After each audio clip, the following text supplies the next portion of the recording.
അസ്സലാമു അലൈക്കും വറഹ്മത്തുള്ളാഹി തആല വബറകാതുഹു. അൽഹംദുലില്ലാഹി റബ്ബിൽ ആലമീൻ. അസ്സലാത്തു വസ്സലാമു അലാ സയ്യിദിനാ മുഹമ്മദിൻ വഅലാ ആലിഹി വസ്വഹ്ബിഹി അജ്മഈൻ.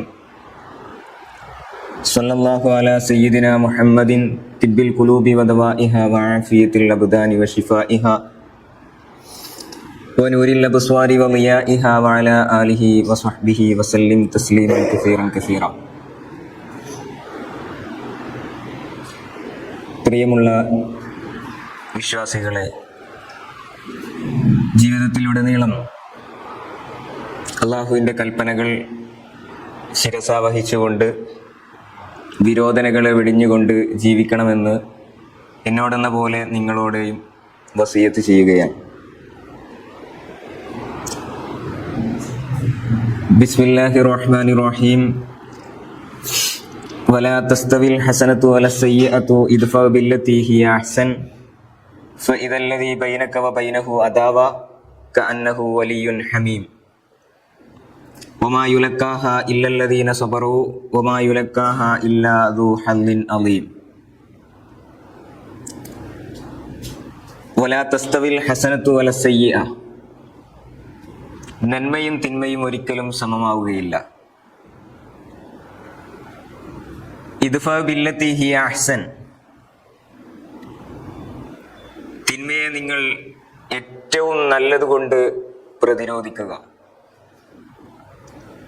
ഫഇദല്ലദീ ബൈനക വബൈനഹു അദാവ, നിങ്ങൾക്കിടയിലും നിങ്ങളുടെ എതിരാളികൾക്കിടയിലും ചിലപ്പോൾ ശത്രുതയുണ്ടാവാം. കഅന്നഹു വലിയ്യുൻ ഹമീം, അങ്ങനെയൊക്കെ ശത്രുത ഉണ്ടായാൽ പോലും ഹൃദയത്തിന്റെ ചൂട് തൊട്ടറിഞ്ഞ ഒരു കൂട്ടുകാരനെ പോലെ അവനോട് നിങ്ങൾ പെരുമാറുക. നമ്മൾ സാധാരണ പറയാറുണ്ടല്ലോ, കൂടെ കിടക്കുന്നവനെ രാപ്പനി അറിയുമെന്ന്. എന്നതുപോലെ ഹൃദയത്തിന്റെ ചൂട് തൊട്ടറിഞ്ഞവന് പോലെ നിങ്ങൾ അവനോട് പെരുമാറുക. വമാ യുലക്കാഹാ ഇല്ലല്ലദീന സബറൂ, ഇങ്ങനെയൊക്കെ പെരുമാറാൻ സാധിക്കുക അധികം ക്ഷമാശീലർക്ക് മാത്രമാണ്. അതേപോലെ തന്നെ വമാ യുലക്കാഹാ ഇല്ലാ ദൂ ഹദ്ദിൻ അളീം, മഹാഭാഗ്യശാലികൾക്കല്ലാതെ അങ്ങനെ പെരുമാറാൻ സാധ്യമല്ല എന്നാണ്. ഇത് പ്രബോധനത്തിന്റെ രീതിശാസ്ത്രമാണ്. ഈ അടിസ്ഥാന ആശയങ്ങളിലൂന്നിയാണ് പ്രവാചകൻ സ്വല്ലല്ലാഹു അലൈഹി വസല്ലമ തങ്ങൾ മക്കയിലും മദീനയിലും പ്രവർത്തിച്ചത്. 2-3 വിഷയങ്ങൾ ഈ അടുത്ത കാലത്തായി സോഷ്യൽ മീഡിയകളിലും മറ്റ് പുസ്തകങ്ങളായിട്ടും ഒക്കെ വരുന്നുണ്ട്. ഒന്ന്,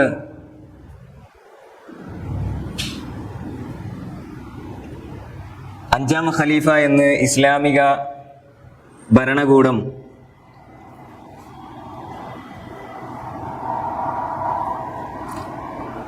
ചരിത്രത്തിൽ കുറിച്ച ഉമർ ബിൻ അബ്ദുൽ അസീസിനെ വിമർശിച്ചുകൊണ്ട്. രണ്ടാമത്, കർബലയിലേക്ക് ഹുസൈൻ റളിയല്ലാഹു അൻഹു പുറപ്പെട്ടത് ആത്മഹത്യാപരമായ ഒരു സംഗതിയായിരുന്നു എന്ന്. മൂന്നാമത്തത്, 4ാം ഖലീഫ അലിയല്ല മുആവിയയാണ് എന്നും. നമ്മളൊന്ന് ആലോചിച്ച് നോക്കുക, നമ്മുടെ തലമുറയെ, നമ്മുടെ മക്കളെ ഇത്തരം ഒരു സമൂഹത്തിൽ ഇട്ടുകൊണ്ട് സമാധാനത്തോടു കൂടി മരിച്ചു പോവാൻ നമ്മൾക്കൊക്കെ സാധിക്കുമോ?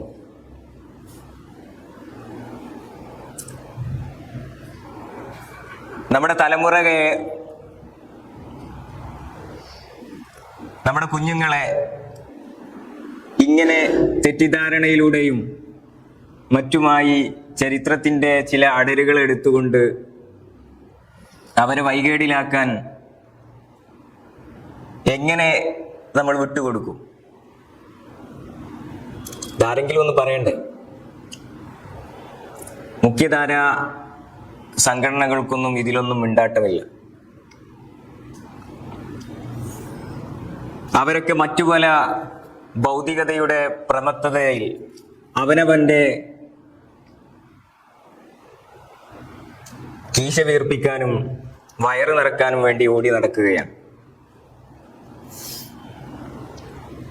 ഇതിൽ പ്രധാനപ്പെട്ട വസ്തുത ഒരു വിദ്വാൻ പറഞ്ഞത്, ഉമർ ബിൻ അബ്ദുൽ അസീസ് റോമിൽ നിന്ന് സൈന്യത്തെ നീക്കം ചെയ്തു, പിൻവലിച്ചു. എന്തായിരുന്നു കാരണം?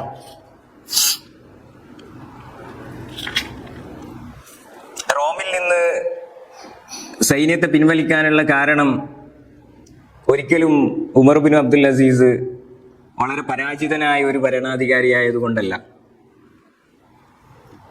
അദ്ദേഹം വളരെ തന്ത്രപൂർവമായ ഒരു നിലപാട് ആ വിഷയത്തിൽ എടുക്കുകയായിരുന്നു. അന്നത്തെ ഉമയ്യദ് ഭരണകൂടത്തോട് നമുക്ക് എന്തെങ്കിലും വ്യക്തിപരമായിട്ട് എതിർപ്പുണ്ടായിട്ടൊന്നുമല്ല. അതിലുള്ള നല്ല ആളുകളെ നമ്മൾ നല്ലവരെന്ന് തന്നെ പറയും. പ്രവാചകൻ സല്ലല്ലാഹു അലൈഹി വസല്ലമ തങ്ങൾ അവസാന ഘട്ടത്തിൽ പറഞ്ഞിട്ടുണ്ട്, എൻ്റെ സമുദായം ദാരിദ്ര്യത്തിൽ അകപ്പെടുന്നത് ഞാൻ ഒരിക്കലും ഭയപ്പെടുന്നില്ല. എൻ്റെ സമുദായം ദുനിയാവ് തുറന്നു കിട്ടുന്നതിനെയാണ് ഞാൻ അധികം ഭയപ്പെടുന്നത്. ഒരു കാലം വരാനുണ്ട്, ആ കാലഘട്ടത്തിൽ വശറഫുഹും ബുത്തൂരുഹും, അവരുടെ വയറായിരിക്കും അവരുടെ പവിത്രത എന്ന് പറയുന്നത്, അവരുടെ സ്റ്റാറ്റസ് എന്ന് പറയുന്നത്. വമതാഉഹും, അവരുടെ ചരക്കുകളായിരിക്കും, സൗകര്യങ്ങളായിരിക്കും അവരുടെ ഏറ്റവും അഭിമാനം കൊള്ളുന്ന കാര്യം എന്ന് പറയുന്നത്. ഇതുകൊണ്ടൊക്കെയാണ് ഇത്തരം കടത്തിക്കൂട്ടലുകൾ, ഇത്തരം തെറ്റിദ്ധാരണ പരത്തൽ നമ്മുടെ സമൂഹത്തിൻ്റെ ഇടയിൽ നടമാടിക്കൊണ്ടിരിക്കുന്നത്. ആരെങ്കിലും ഒന്ന് ഇതിന് പ്രതികരിക്കണമല്ലോ. അദ്ദേഹം റസൂലുള്ളാഹി സ്വല്ലല്ലാഹു അലൈഹി വസല്ലമ തങ്ങളിൽ നിന്ന് ഭരണപാഠവും അതേപോലെ തന്നെ ജീവിതശൈലിയും സ്വീകരിച്ച ഒരാളായിരുന്നു. അതുകൊണ്ട് അദ്ദേഹത്തിന് സൈനികർ ഒരുപാട് പേർ അവിടുത്തെ തണുപ്പും പട്ടിണിയും മറ്റുമായി അവിടെ മരണപ്പെടാൻ തുടങ്ങി. ആ സമയത്ത് തൻ്റെ സൈനികരെ സംരക്ഷിക്കാൻ വേണ്ടി അദ്ദേഹം റോമിൽ നിന്ന്, കുസ്തൻസീനയിൽ നിന്ന് അദ്ദേഹത്തിൻ്റെ സൈന്യത്തെ പിൻവലിക്കുകയാണ് ചെയ്തത്. എപ്പോഴും രാജ്യങ്ങൾ വെട്ടിപ്പിടിക്കുക, അതേപോലെ തന്നെ മറ്റ് രാജ്യങ്ങളിൽ പോയി കടന്നു കയറുക എന്നൊന്നും ഇസ്ലാമിൻ്റെ ഒരു രീതിശാസ്ത്രമല്ല. അദ്ദേഹം നടത്തിയ ഏറ്റവും പ്രധാന ഭരണപരിഷ്കാരങ്ങളിൽ ഒന്നാണ് ജിസിയ നിർത്തലാക്കി എന്നുള്ളത്. ഇസ്ലാമിലേക്ക് വരുന്ന ആളുകൾ, പുതുതായി ഇസ്ലാം സ്വീകരിക്കുന്ന ആളുകൾ ജിസിയ കൊടുക്കേണ്ട ഒരു നിർബന്ധിതാവസ്ഥയുണ്ടായിരുന്നു. പലരും ഇസ്ലാമിലേക്ക് വരുന്നത് ജിസിയയിൽ നിന്ന് ഒഴിവാവാൻ വേണ്ടി എന്ന് പല ഗവർണർമാരും പ്രചരിപ്പിക്കുകയും അങ്ങനെ നിർബന്ധിതമായി അവരുടെ പക്കൽ നിന്നും ജിസിയ സ്വീകരിക്കുന്ന ഒരു സമ്പ്രദായം അന്നത്തെ ഭരണകൂടത്തിലുണ്ടായിരുന്നു. അതേപോലെ തന്നെയാണ് ചേലാകർമ്മം. ചേലാകർമ്മം പൂർണ്ണമായും നിർത്തലാക്കി എന്നല്ല, ചേലാകർമ്മം ഏത് പ്രായത്തിൽ ഇസ്ലാമിലേക്ക് വരുന്ന ആളുകളും ചേലാകർമ്മം ചെയ്യണം എന്ന് അന്നത്തെ ഭരണകൂടം, ഉമയ്യദ് ഭരണകൂടം ഉത്തരവിട്ടിരുന്നു. അങ്ങനെ പലരും ഈ ബുദ്ധിമുട്ട് മനസ്സിലാക്കി ചേലാകർമ്മം ചെയ്യാനുള്ള ബുദ്ധിമുട്ട് കൊണ്ട് ഇസ്ലാമിലേക്ക് വരാതാവുകയൊക്കെ ചെയ്തു. ആ സമയത്താണ് അദ്ദേഹം ഇന്നല്ലാഹ ബഅസ മുഹമ്മദൻ ദാഇയൻ വലം യബഅസുഹു ഖാതിനൻ എന്ന് പറഞ്ഞത്. തീർച്ചയായും മുഹമ്മദിനെ അയച്ചത് സത്യമാർഗത്തിലേക്ക് വഴികാട്ടിയായിട്ടാണ്. വലം യബഅസുഹു ഖാതിനൻ, ചേലാകർമ്മം ചെയ്യാൻ, ആളുകളെ പിടിച്ച് ചേലാകർമ്മം ചെയ്യാൻ വേണ്ടിയിട്ടല്ല മുഹമ്മദിനെ അള്ളാഹു അയച്ചത് എന്ന് അദ്ദേഹം പ്രഖ്യാപിക്കുകയും അങ്ങനെ ആ സംഗതികളൊക്കെ നിർത്തലാക്കുകയും ചെയ്തു. ഇസ്ലാമിക ചരിത്രത്തിൽ മറ്റൊരു പ്രധാനപ്പെട്ട സംഗതിയാണ് ഫതക്ക് തോട്ടത്തിന്റെ വിഷയം. ഫതക്ക് തോട്ടം അന്ന് മുഹമ്മദ് ബിൻ ബാക്കിർ ജീവിച്ചിരിക്കുന്ന കാലമാണ്. അഹ്ലുൽ ബൈത്തിന്റെ ഇമാമായ മുഹമ്മദ് ബിൻ ബാക്കിർ. പക്ഷെ അദ്ദേഹം മദീനയിലല്ലായിരുന്നു. അതേപോലെ മറ്റൊരു പ്രധാനപ്പെട്ട ആള് അഹ്ലുൽ ബൈത്തിന്റെ ഹസൻ ബിൻ ഹസൻ അഥവാ ഹസൻ അൽ മുസന്ന എന്ന് പറയുന്ന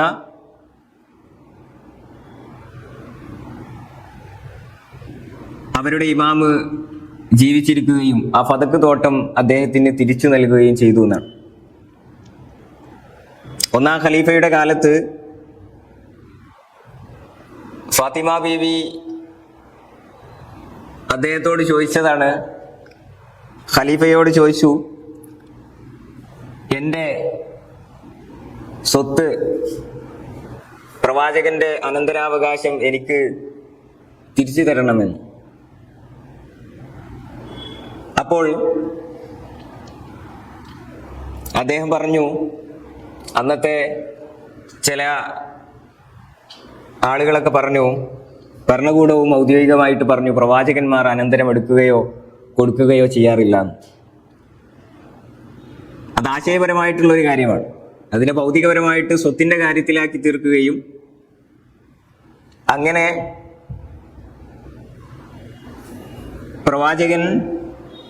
പ്രവാചകന്റെ സ്വത്ത്, എൻ്റെ വാപ്പയുടെ സ്വത്ത് എനിക്ക് വേണ്ട, എൻ്റെ ഉമ്മക്ക് നൽകിയ, ഖദീജ ബീവിക്ക് നൽകിയ പ്രവാചകൻ കൊടുത്ത സ്വത്തായിരുന്നു, അതിലെനിക്ക് അവകാശമില്ലേ എന്ന് ചോദിച്ചു. അങ്ങനെ ആ സ്വത്ത് പിന്നീടുള്ള കാലങ്ങളായി ആ കുടുംബത്തിന് കിട്ടാതിരിക്കുകയും അവസാനം ഫതക്ക് തോട്ടം ഹസൻ ബിൻ ഹസൻ അൽ മുസന്നക്ക് ഉമർ ബിൻ അബ്ദുൽ അസീസ് തിരിച്ചു കൊടുക്കുകയാണ് ചെയ്തത്.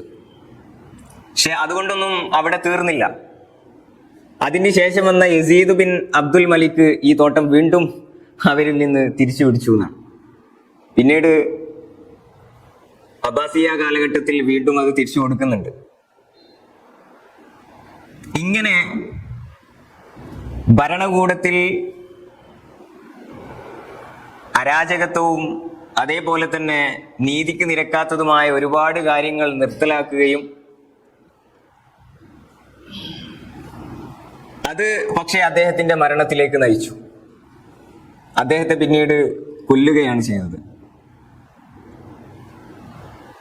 ഇങ്ങനെയാണല്ലോ ചരിത്രത്തിൽ പലരും വിഷം തീണ്ടി മരണപ്പെടാറാണ് ചെയ്യുക. ഇങ്ങനെ അദ്ദേഹവും അവസാനം മരിച്ചു. ഇതിൻ്റെയൊക്കെ അടിസ്ഥാനപരമായിട്ടുള്ള കാര്യം എന്ന് പറയുന്നത് നേരത്തെ ഓതിവെച്ച ആയത്താണ്. തൻ്റെ അഭിമാനവും കടമയും ഒരു വിശ്വാസി നിർവഹിച്ചുകൊണ്ട് ഇതേ വിഷയം തന്നെയാണ് മഹാനായ ഹുസൈൻ റളിയല്ലാഹു അൻഹുവിന്റെ കാര്യത്തിലും സംഭവിച്ചത്. അദ്ദേഹം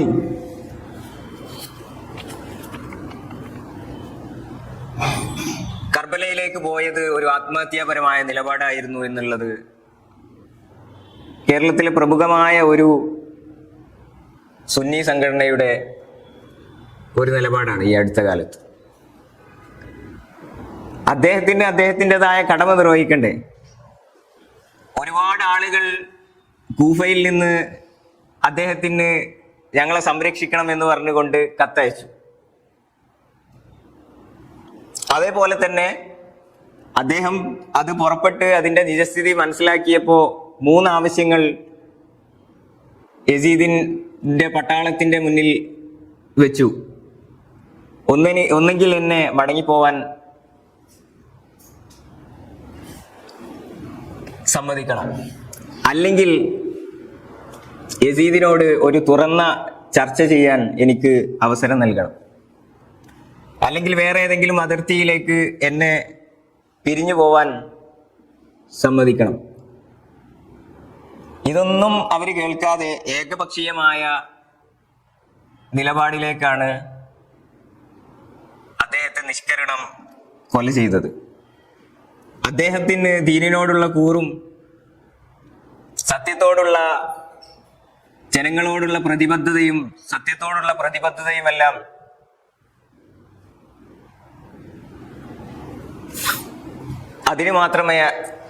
അതൊക്കെ കൊണ്ട് മാത്രമേ അദ്ദേഹത്തിന്റെ മനസാക്ഷി അനുവദിക്കുന്നുള്ളൂ. അതുകൊണ്ട് അദ്ദേഹം പോയത് തന്നെ വളരെ ചുരുങ്ങിയ അനുയായികളും അതേപോലെ തന്നെ കുറച്ച് കുടുംബക്കാരുമായിട്ടാണ്. അദ്ദേഹം ഒരു യുദ്ധത്തിന് വേണ്ടി പോയതല്ല. എന്നിട്ടും പറയാണ് ഇത് ആത്മഹത്യാപരമായ നിലപാടായിരുന്നു എന്ന്. മൂന്നാമതായിട്ട് അലി റളിയല്ലാഹു അൻഹുവിന്റെ കാര്യം. അദ്ദേഹം 4ാം ഖലീഫ അല്ല, മുആവിയയാണ് 4ാം ഖലീഫയാണ്. കാരണം എന്താണെന്ന് വെച്ചാൽ മുഹമ്മദ് ബിൻ അഖീൽ അദ്ദേഹത്തിന്റെ സഹോദരൻ പോലും അദ്ദേഹത്തിൽ നിന്ന് ബൈഅത്ത് പിൻവലിച്ച് മുആവിയയിലേക്ക് പോയിട്ടുണ്ട് എന്നാണ്. ഇപ്പോ വഹാബി വൽക്കരണത്തിന്റെ അല്ലെങ്കിൽ നാസിബി ആളുകളുടെ അവലംബമായി അവർ കരുതുന്ന ദഹബി ഇമാം പോലും ഈ വിഷയത്തിൽ അദ്ദേഹത്തിന്റെ കിതാബിൽ പറയുന്നുണ്ട്. അതൊരു പൂർണ്ണമായിട്ടും വായിക്കാതെ ചില അടരുകൾ മാത്രം അടർത്തി മാറ്റിക്കൊണ്ട് സമൂഹത്തിന്റെ മുന്നിൽ പ്രചരിപ്പിച്ചതാണ്. മുഹമ്മദ് ബിൻ അഖീല് ഖജനാവിൽ നിന്ന് കുറച്ച് പൈസ അലി റളിയല്ലാഹു അൻഹുവിനോട് ആവശ്യപ്പെട്ടു.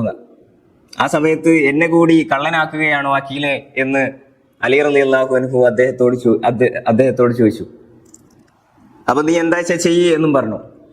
അങ്ങനെ മുആവിയയുടെ അടുത്തേക്ക് പോയപ്പോൾ അദ്ദേഹം ദീനിനെ മാറ്റി നിർത്തിക്കൊണ്ട് കുറച്ച് പൈസ അദ്ദേഹത്തിന് സമ്മാനമായിട്ട് നൽകുകയും ചെയ്തു. ഇത് കണ്ട അഖീല് അപ്പോ തന്നെ പറഞ്ഞു, എന്നേക്കാൾ ദീനിനെ അലി റളിയല്ലാഹു അൻഹു മുൻഗണന കൊടുത്തു. എന്നാൽ മുആവിയ ദീനിനേക്കാൾ എനിക്ക് മുൻഗണന നൽകി എന്ന് പറഞ്ഞുകൊണ്ട് അപ്പൊ മുആവിയ അതിന് തിരിച്ച് മറുപടി പറയുന്നുണ്ട്, ഇദ്ദേഹത്തെയാണോ ഖുറൈശികൾ പമ്പരവിഡ്ഢി എന്ന് വിശേഷിപ്പിക്കുന്നത് എന്ന്. മറ്റൊരു കാര്യം, ഒരുപാട് ആളുകൾ, പ്രമുഖ സ്വഹാബി വര്യന്മാരൊക്കെ അക്കാലഘട്ടത്തിൽ ജീവിച്ചിരുന്ന ആളുകളൊക്കെ അദ്ദേഹത്തിനുള്ള ബൈഅത്ത് ഉസ്മാൻ റളിയല്ലാഹു അൻഹുവിന്റെ കൊലപാതകത്തിലുള്ള ബന്ധപ്പെട്ടിട്ടുള്ള ആളുകളെക്കെതിരെ നടപടി എടുക്കുന്നില്ല എന്ന കാരണത്താൽ ബൈഅത്ത് പിൻവലിച്ചു എന്നാണ്. അതിനും വ്യക്തമായ യാതൊരു അടിസ്ഥാനപരമായിട്ടുള്ള ചരിത്രത്തിൽ എവിടെയുമില്ല. അതിൽ ഒരാളെങ്കിലും പേര് പറയാൻ ഇവർക്ക് സാധിക്കുമോ?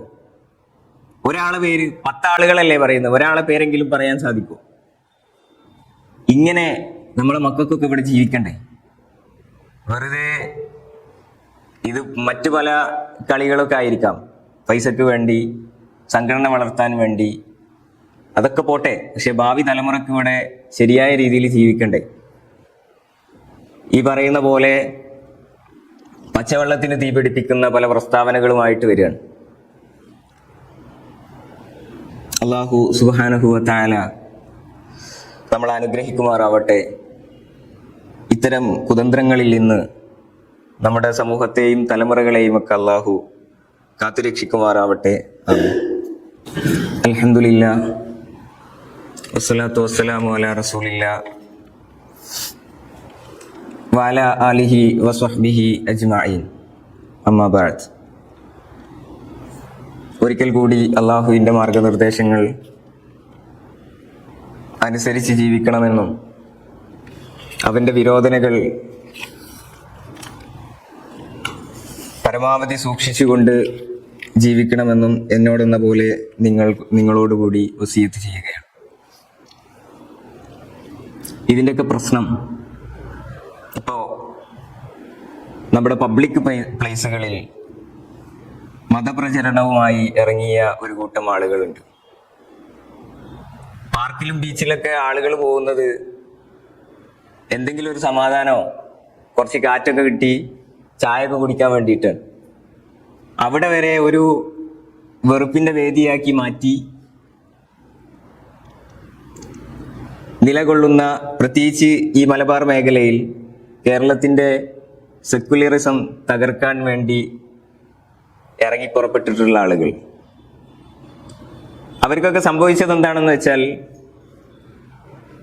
മക്കയിലെ നബിതങ്ങളെ മാത്രമേ അവർ പഠിച്ചിട്ടുള്ളൂ, മദീനയിലെ പ്രവാചകനെ അവർ പഠിച്ചിട്ടില്ല. അവരിപ്പോഴും വിചാരിച്ചിരിക്കുന്നത് അബൂജഹലിനോട് ചണ്ട കൂടാൻ വന്ന ഒരു അറബിയായിരുന്നു പ്രവാചകൻ എന്നാണ്. വിഷയം വേറെയാണ്. ആയത്തിലുള്ള പഠനം നടത്തിയാൽ എന്താണ് മക്കയിൽ പ്രവാചകന്റെ നിലപാടുകൾക്ക് കാരണം, മദീനയിൽ എന്താണ് പ്രവാചകന്റെ നിലപാടുകൾക്ക് കാരണം എന്നുള്ളത് മനസ്സിലാകും. വഖഫിനെ കുറിച്ച് ഒരുപാട് ചർച്ചകൾ നടക്കുന്നുണ്ടല്ലോ. ഇപ്പൊ കുറച്ചൊന്ന് കെട്ടടങ്ങിയിട്ടുണ്ട്. ഇപ്പോഴും അതിന്റെ അലയൊലികളൊക്കെ നടക്കുന്നുണ്ട്. അവ്വൽ വഖഫിൻ ഫിൽ ഇസ്ലാം ഏതായിരുന്നു എന്ന് ചരിത്രം നോക്കിയാൽ കാണാൻ സാധിക്കും. മുഖൈരിക്ക് എന്ന് പറയുന്ന ഒരു ജൂത റബ്ബിയുടെ, ഓർത്തഡോക്സ് ജൂത പണ്ഡിതന്റെ വഖഫാണ് ഇസ്ലാമിൽ ആദ്യത്തെ വഖഫ് എന്ന് പറയുന്നത്. പ്രവാചകൻ അന്ന് ഉഹുദ് യുദ്ധത്തിന്റെ കാലഘട്ടമാണ്. മക്കക്കാരായ ആളുകൾ പ്രവാചകനെ ധൈര്യം കൊടുക്കാതെ മദീനയിൽ പോലും കയറി ആക്രമിച്ച സമയത്ത് അവിടെയുള്ള എല്ലാ ആളുകളും, ലോകത്തിലെ ആദ്യത്തെ സർവ മത സെക്യുലർ ആയിട്ടുള്ള ഭരണഘടന എന്ന് പറയുന്നത് പ്രവാചകന്റെ മദീനയിലെ ഭരണഘടനയാണ്. അന്ന് സാബത്ത് നാളാണ്. നമുക്ക് വെള്ളിയാഴ്ച പോലെ അവരുടെ പ്രാർത്ഥനാ ദിവസമാണ് അന്ന്. അപ്പോ അദ്ദേഹം അന്ന് പ്രഖ്യാപിച്ചു, ഇന്ന് കയ്യിൽ കിട്ടിയ ആയുധമായിട്ട് മുഹമ്മദിനെ സഹായിക്കുക. ഇന്ന് സാബത്തില്ല, ഇന്ന് അതാണ് നമ്മുടെ സാബത്ത്. ഈ സംഘട്ടനത്തിൽ, ഈ പ്രതിരോധത്തിൽ ഞാനെങ്ങാനും മരണപ്പെട്ടു കഴിഞ്ഞാൽ എൻ്റെ സ്വത്ത് അദ്ദേഹത്തെ തിരിച്ചേൽപ്പിക്കുക. അദ്ദേഹം, ആ മഹാൻ, അതെന്താണെന്ന് വെച്ചാൽ അങ്ങനെ ചെയ്തു കൊള്ളട്ടെ. അങ്ങനെ അദ്ദേഹത്തിന്റെ 8 തോട്ടങ്ങൾ, മദീനയിലെ ഏറ്റവും ധനികനായ വ്യക്തിയായിരുന്നു അന്ന് അദ്ദേഹം. 8 തോട്ടങ്ങൾ ഇസ്ലാമിന്റെ ആദ്യത്തെ വഖഫായിട്ട് പരിഗണിച്ചു. അപ്പൊ പിന്നെ മക്കയിൽ അബൂജഹലിനോടും കൂട്ടരോടും യുദ്ധം ചെയ്തതോ എന്ന് ചോദിക്കും. അത് വേറെ വിഷയമാണ്, അതിന്റെ അടിസ്ഥാനം വേറെ വിഷയമാണ്. നിങ്ങൾ പഠിച്ചു നോക്കൂ. എന്നിട്ട് അദ്ദേഹത്തിന്റെ ശവസംസ്കാര ചടങ്ങിൽ സർവ്വ ആദരവോടും കൂടി പ്രവാചകൻ പങ്കെടുത്തു. അതേപോലെ തന്നെ ക്രൈസ്തവ നേതാക്കൾ, നജ്റാനിൽ നിന്നുള്ള 70ഓളം ക്രൈസ്തവ പണ്ഡിതന്മാർ ഒരിക്കൽ പ്രവാചകന്റെ പള്ളിയിൽ വന്നു. ആ സമയത്ത് അസ്ർ നിസ്കാരം നടക്കുകയാണ്. വലിയ വളരെ സുന്ദരമാർന്ന വേഷങ്ങളും അവരുടെ പട്ടങ്ങളൊക്കെ ധരിച്ച് അവർ പ്രവാചകനോട് സംഭാഷണത്തിന് വേണ്ടി വന്നതാണ്. അങ്ങനെ അവർക്ക് അസ്ർ നിസ്കാരം കഴിഞ്ഞു. പ്രവാചകൻ അവരോട് സംസാരിച്ചു. അവർക്ക് സന്ധ്യാപ്രാർത്ഥനയുടെ സമയമായി. അങ്ങനെ പ്രവാചകന്റെ പള്ളിയിൽ മുസ്ലിങ്ങൾ പടിഞ്ഞാറോട്ട് തിരിഞ്ഞ മുസ്ലിങ്ങൾ കിഴക്കോട്ട് തിരിഞ്ഞ് അവരും അവരുടെ പ്രാർത്ഥന നടത്തി. ഇത് അന്നേരം സ്വഹാബികളോട് പ്രവാചകൻ പറഞ്ഞു, അവരെ വിട്ടേക്കുക, ആ ഭാഗത്തേക്ക് ആരും നോക്കുക പോലും ചെയ്യരുത് എന്നാണ്. നിങ്ങളുടെയൊക്കെ പ്രശ്നം ഇതാണ്. മക്കയിലെ പ്രവാചകനെ മാത്രമേ നിങ്ങൾ കണ്ടിട്ടുള്ളൂ. അതേപോലെ തന്നെ ഞങ്ങളെക്കാൾ മികച്ച ആളുകളില്ല എന്നുള്ള ഒരു ധാരണയും. അത് ഒരു യൂറോപ്യൻ കൺസെപ്റ്റാണ്. അത് ആ ഭൗതികത നിങ്ങളെ പിടികൂടി എന്നതാണ് വിഷയം. അപ്പൊ പ്രവാചകൻ വന്നത്, അല്ലെങ്കിൽ യഥാർത്ഥ പ്രബോധനം എന്ന് പറയുന്നത് നീതിയുടെ, ധർമ്മത്തിന്റെ പൂർത്തീകരണമാണ്. അല്ലാതെ പാർക്കിലോ ബീച്ചിലോ കൊണ്ടുപോയി ആളുകളെ മതം മാറ്റലല്ല എന്ന് ഓർമ്മിപ്പിക്കുകയാണ്. അല്ലാഹു സുബ്ഹാനഹു വ തആല ഇത്തരം അരക്ഷിതാവസ്ഥയെ തൊട്ട് നമ്മുടെ സമൂഹത്തെ കാത്തുരക്ഷിക്കുമാറാവട്ടെ. അൽഹംദുലില്ലാഹി റബ്ബിൽ ആലമീൻ. അല്ലാഹുമ്മ സ്വല്ലി അലാ സയ്യിദിനാ മുഹമ്മദിൻ വഅലാ ആലി സയ്യിദിനാ വ മൗലാനാ മുഹമ്മദ്. അല്ലാഹുമ്മ ഗ്ഫിർ ലിൽ മുഅ്മിനീന വൽ മുഅ്മിനാത്ത് വൽ മുസ്ലിമീന വൽ മുസ്ലിമാത്ത് അൽ അഹ്യാഇ മിൻഹും വൽ അംവാത്ത് ഇന്നക മുജീബുദ് ദഅവാതി യാ ഖാദിയൽ ഹാജാത്ത്. اللهم أعزنا أعز الإسلام والمسلمين وأذل الظلم والظالمين. اللهم دمر أعداءنا وأعداءك وأعداء الدين. ربنا تقبل منا إنك أنت السميع العليم وتب علينا إنك أنت التواب الرحيم. آمين برحمتك يا أرحم الراحمين.